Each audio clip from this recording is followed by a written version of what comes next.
Welcome back to another session of faith in view from the treehouse to the seashore. You know, we are focused on faith because Abraham was the father of faith. And Abraham heard God say to him, "Count the stars in the sky if you can, count the sands on the seashore if you can, because these are the numbers of descendants I shall give to you." And Abraham believed God and was counted a righteous man. So we want to believe God and we want to walk in righteousness also with God. So today we want to focus on faith, but faith with the character of integrity. There are two people that I thought really exemplified faith and integrity in a time when there was uncertainty. The Israelites were approaching the promised land coming out of the wilderness. Now, Joshua and Caleb lived during the time that Egypt was in slavery and God performed all kinds of miracles and made a way of escape for them out of captivity from Egypt. And then God brought them through the wilderness. This is the time that Joshua and Caleb lived through. So now the Israelites are coming out of the wilderness, approaching the promised land, and God instructs Moses to appoint 12 spies to go and spy out this land that they are approaching. So they go for 40 days and spy out the land. They look at the things that they needed to know, the landscape, the people, the vegetation. And so we want to then go from this point of when they come back and give their report. Now, mind you, the Israelites knew the promise that was given to Abraham, their forefather. The promise said that it would be a land flowing with milk and honey. So they had this land description that was promised to them. And so they believed God, and they also knew that when we come to a land flowing of milk and honey, this is it. We can recognize that this is the land that's promised to us. So, with that expectation in mind, that's how Joshua and Caleb, especially, went into the land with faith. Let's see what happened when they came back with the report. Verse 13, beginning at verse 30, says, Then Caleb quieted the people before Moses and said, "Let us go up at once and take possession, for we are well able to overcome it." But the men who had gone up with him said, "We are not able to go up against the people, for they are stronger than we." And they gave the children of Israel a bad report of the land which they had spied out, saying, "The land through which we have gone as spies is a land that devours its inhabitants, and all the people whom we saw in it are men of great stature. There we saw the giants." The descendants of Anak came from the giants. "And we were like grasshoppers in our own sight, and so we were in their sight." Now, moving into Numbers chapter 14, it continues. "So all the congregation lifted up their voices and cried, and the people wept that night." And all the children of Israel complained against Moses and Aaron. And the whole congregation said to them, "If only we had died in the land of Egypt, or if only we had died in this wilderness! Why has the Lord brought us to this land to fall by the sword, that our wives and our children should become victims? Would it not be better for us to return to Egypt?" So they said to one another, "Let us select a leader and return to Egypt." Then Moses and Aaron fell on their faces before all the assembly of the congregation of the children of Israel. But Joshua the son of Nun and Caleb the son of Jephunneh, who were among those who had spied out the land, tore their clothes. And they spoke to all the congregation of the children of Israel, saying, "The land we passed through to spy out is an exceedingly good land. If the Lord delights in us, then he will bring us into this land and give it to us, a land which flows with milk and honey. Only do not rebel against the Lord, nor fear the people of the land, for they are our bread. Their protection has departed from them, and the Lord is with us. Do not fear them." And all the congregation said to stone them with stones. Now the glory of the Lord appeared in the tabernacle of meeting before all the children of Israel. Then the Lord said to Moses, "How long will these people reject me? And how long will they not believe me, with all the signs which I have performed among them?" That was the passage that captured that reporting moment when the spies returned. You can see the two sides. You can see the faith and you can see the doubt. You can see the impact of the doubt on the people. It caused them fear, it caused them frustration, it caused them doubt, it caused them to want to go backwards into captivity instead of having faith to move forward into the things that God had for them. Now, God said this about Caleb, who is a man of faith and has a character of integrity. In verse 24 of Numbers 14, God says, "But my servant Caleb, because he has a different spirit in him and has followed me fully, I will bring into the land where he went, and his descendants shall inherit it." So God identified two things. He said that there was a different spirit in Caleb and that he followed God fully.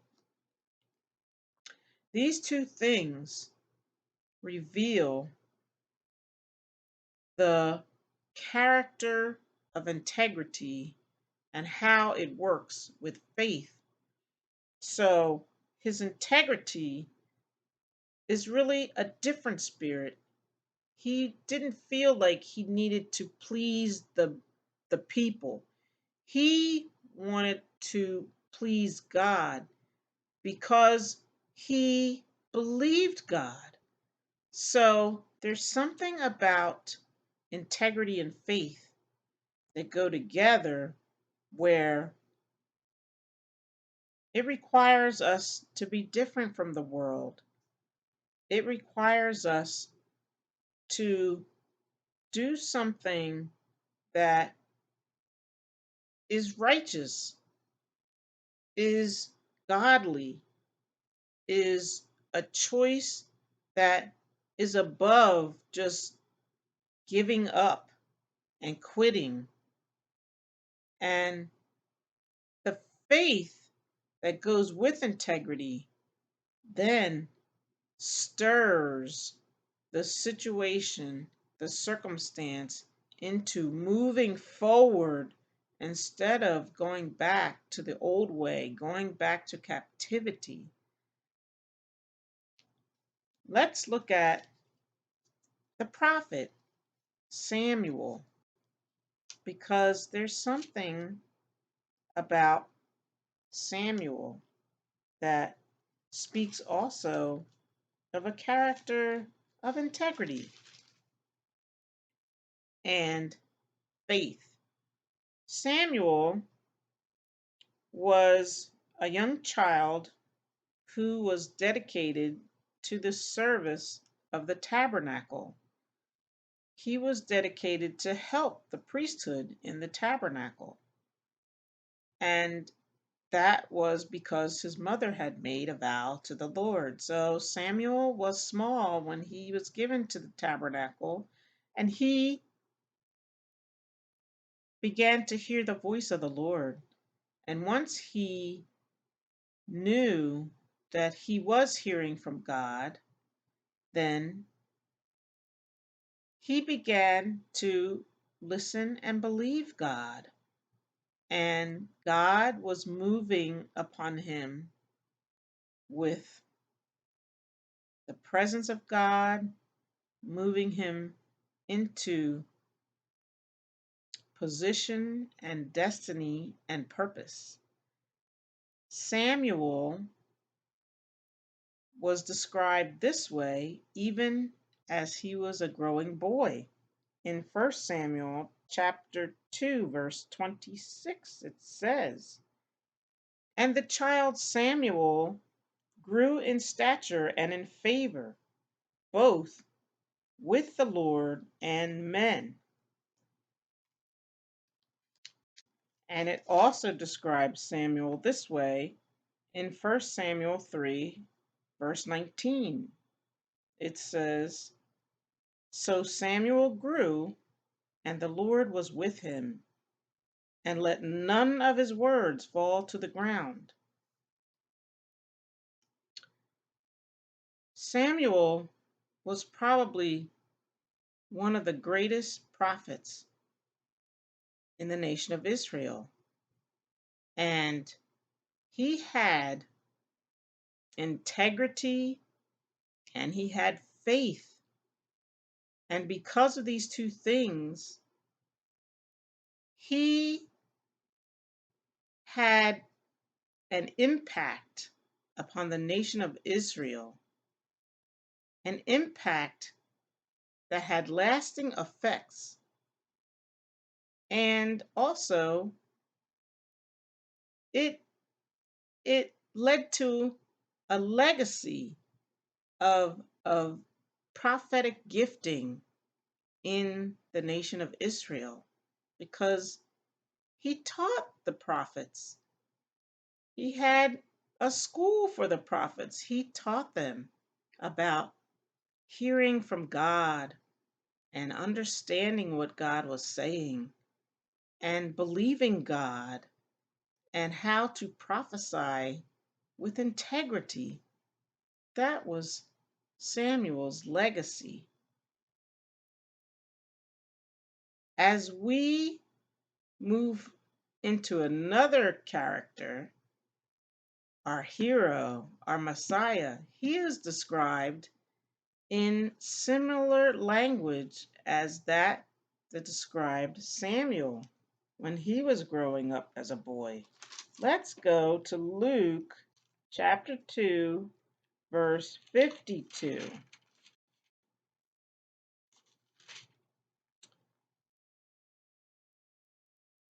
And it says, "And Jesus increased in wisdom and stature and in favor with God and men." Doesn't that sound similar to the description of Samuel? So there is something that when there's a character of integrity being built upon, along with faith that the Lord God draws near and his favor begins to come upon the life of the one who is walking in integrity and faith. And the favor is with God and favor that he graces upon the person also with men, because integrity is different. Integrity is a different way than the rest of the world. And people take notice of that, but they also notice that integrity has a good effect, a lasting effect upon the person and upon the people they are connected to, upon the community they are connected to and have influence over.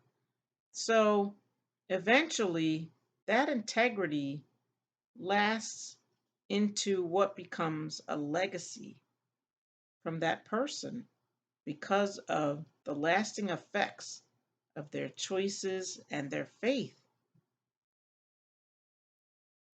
Faith from the treehouse to the seashore. We want to ask God in these times that are dark, these times that are filled with dismay and discouragement, these times that are filled with fear. People feel frustrated and angry.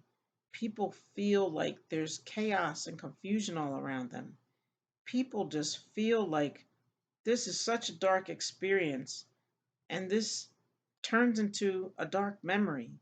Well, let's turn that around and let's turn away from doubt and unbelief that will cause us to turn back into captivity, and let's turn and choose to have faith in our God.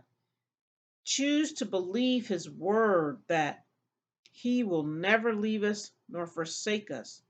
Choose to believe his name, that he is healer, that he is provider, that he is deliverer, that he is peace, and that we can speak his name into our situations. We can hold on to his promises, and that we can then, by faith, move forward into our promises, not move backward with doubt into captivity. So, in these times, let's call upon our faith and let's allow God to build integrity in us, that we can make a difference in these times. We can make choices that have lasting effects upon our families, upon our communities, that last into even a legacy that will be for the good of everyone who is connected to us. I want to thank you for this time of examining characteristics of integrity and looking at how faith works together with that to really make an impact that is lasting, that brings about a legacy for the well being of many people, for the salvation of many people alive. Thank you for joining me.